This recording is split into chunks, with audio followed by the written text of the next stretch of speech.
Hi friends, good evening. ఏం చేస్తున్నావు కిరు? Popcorn చేస్తున్నా. ఎందుకు? బయట వర్షం పడుతుందని వేడి వేడిగా చేస్తున్నా.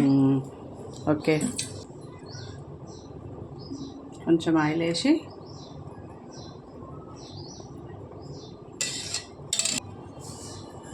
వేసిన తర్వాత ఏం వేయాలి కిరు? ఉప్పు, సాల్ట్ చేయించు, వేసే తర్వాత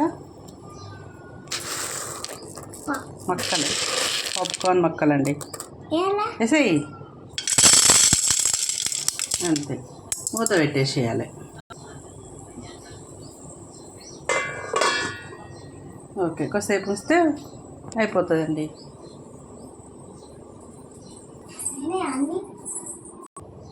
చూడండి ఫ్రెండ్స్, పాప్కార్న్ రెడీ.